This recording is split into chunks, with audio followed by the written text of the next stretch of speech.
강원대학교 정치외교학과 진장철 교수가 2011년 6월 21일 발표한 글입니다. 춘천은 지금 그 역사에 있어 가장 의미심장한 변화의 기로에 서 있다. 과거 위기의식에서 비롯되었던 다급한 노력들과는 달리 이제 우리 춘천에 큰 도약의 발판이 마련되었다는 낙관적인 인식이 널리 공유되고 있는 가운데 조금은 여유롭고 차분하게 춘천의 발전을 고민하고 있다. 이미 경춘고속도로의 개통과 경춘선의 복선 전철화로 춘천에 밀려든 변화의 물결을 실감하고 있는 터에 다시 캠프페이지 부지의 활용을 두고 도시의 미래에 관한 큰 그림 그리기를 본격적으로 논의하기 시작한 것이다. 주지하다시피 오랜 세월 캠프페이지의 존재는 춘천의 발전을 가로막은 장애 요소였다. 특히 도시의 모습과 기능을 여러 측면에서 왜곡시켜 놓았다. 한 예를 들면 춘천을 물의 도시라고는 하지만 그런 이미지에 걸맞은 춘천 생활의 콘텐츠는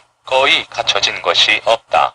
미군기지가 의암호의 수변 공간과 도시 및 생활 공간 사이를 차단하고 있었던 때문이다. 이제 캠프페이지의 반환으로 장애물이 사라지고 새로운 공간까지 확보하게 된 것은 우리에게 대단한 기회이자 큰 축복이 아닐 수 없다. 물론 여기에는 현실적으로 큰 난관들이 도사리고 있음을 우리는 잘 알고 있다. 오염된 부지의 온전한 환경 복구가 그러하고 부지 매입 등의 경제적 계산은 난제 중의 난제가 아닐 수 없다. 지역사회에서는 캠프페이지의 활용 방안을 두고 의견이 분분하다. 시민공원으로 하자, 시청을 옮기자, 교육타운으로 개발하자, 첨단산업 클러스터를 구축하자, 종합관광레저단지를 조성하자는 등등 의견들이 다양하다. 뿐만 아니라 공공성과 효용성을 두고 인식의 차이가 만만찮다. 현실적으로 시민들의 이해관계를 조율하는 일 또한 쉽지 않다. 그간 강원도와 춘천시가 대응 방안 마련에 부심하고 춘천시의회도 일찍부터 대책위원회를 구성해 도시계획과 환경 등 분야별 전담팀을 가동해 왔었다. 그러나 부지의 반환이 이야기된 지 벌써 7년이 흘렀지만 그 작업과 계산은 여전히 진행형이다.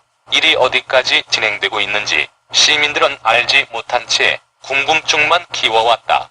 최근에는 고엽제 폐기 문제와 핵미사일 사고 의혹까지 겹쳐져 시민들의 근심이 더해지기도 하였다. 이제 캠프페이지 문제가 다시 지역사회의 가장 중요한 현안으로 대두되고 시민들의 관심과 기대가 증폭되고 있다. 많은 춘천 시민은 캠프페이지 공간의 재구성을 통해 도시의 새로운 변신을 기대하고 있다. 아예 이참에 도시 전체의 그림을 다시 그려보자는 주장까지 나오고 있다.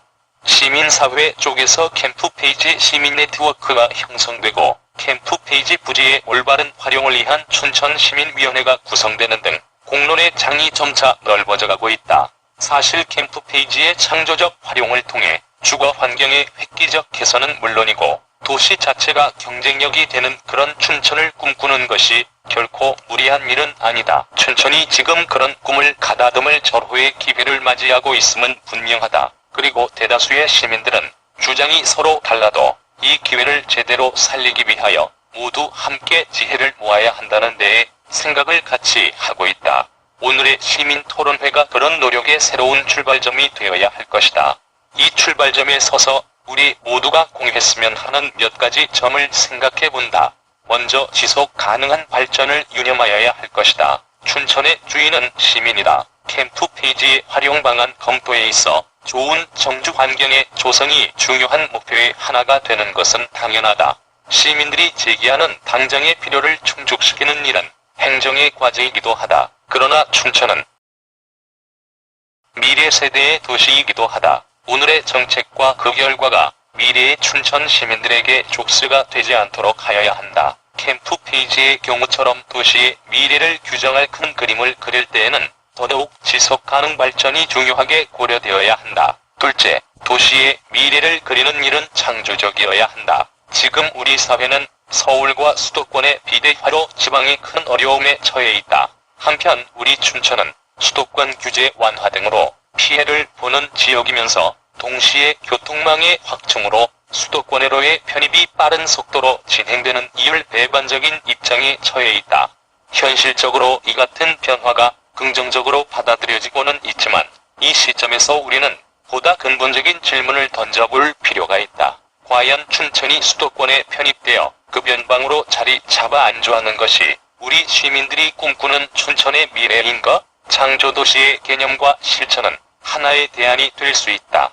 창조도시란 독자적인 예술문화를 육성하여 주민들의 정주 환경을 개선하고 지속적으로 내적 발전을 통하여 성장의 새로운 동력을 이끌어낼 창의적 역량을 갖춘 도시를 일컫는다. 우리 춘천은 행정과 교육, 문화의 도시로서 창조도시 개념의 도입에 좋은 조건을 갖추고 있다. 실천적 의미를 가지는 창조성은 지식과 혁신 중간에서 예술문화와 산업경제를 이어주는 매개체로 인식된다. 산업, 문화, 복지영역에서 주민의 창조력을 이끌어낼 새로운 도시정책이 요구되며 이를 위한 도시기반이 우선적으로 마련되어야 한다. 우리가 캠프 페이지의 활용 방안을 논의함에 있어 창조도시의 기본 인프라 구축을 하나의 중요한 목표로 검토해볼 이유는 충분하다. 셋째, 캠프 페이지 활용에 관한 논의가 지역사회의 좋은 가버넌스 구축으로 이어지도록 하여야 한다. 오늘날 행정만으로 좋은 세상을 결코 만들어내지 못한다는 것은 경험적 사실이다. 살기 좋은 지역사회는 행정과 기업, 시민사회 등 모든 사회적 요소들이 함께 참여하여 협력할 때 가능해진다. 특히 지금의 지방화 시대에는 주민 스스로 지역의 미래를 결정하지만 그 결과 또한 스스로 책임져야 한다는 점에서 캠프 페이지 논의에 그런 파트너십이 더욱 요구되고 있다. 이러한 의사결정의 틀이 구축될 때 정책의 수립과 집행의 투명성과 공정성도 확보될 수 있는 것이다. 그리고 우리 춘천으로서는 캠프 페이지의 활용 방안 모색을 계기로 그런 파트너십을 가동하는 일 그 자체가 축복일 수 있다. 캠프 페이지는 춘천의 도시 외관뿐 아니라 지역의 가버넌스까지 새롭게 구축할 좋은 기회가 되고 있는 것이다. 앞으로 이어질 협의 과정을 통해 춘천의 가버넌스의 새로운 역사가 써지기를 기대한다. 끝으로 서로의 차이를 관용하고 포용하는 태도를 강조하고자 한다. 더러 공공성만을 고집하는 입장도 있고 상업적 고려의 불가피성을 강조하는 견해도 만만찮다.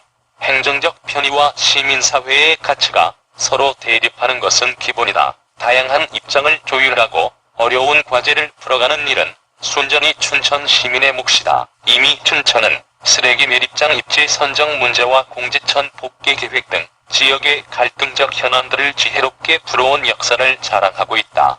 앞으로 어떤 결론에 도달하든 그 과정이 원만하고 지혜로울 수만 있다면 춘천 시민들은 참다운 시민사회를 가꾸고 진정한 참여 자치를 실천하는 셈이다. 이는 캠프 페이지가 우리 춘천에 주는 또 다른 선물이 될 것이다.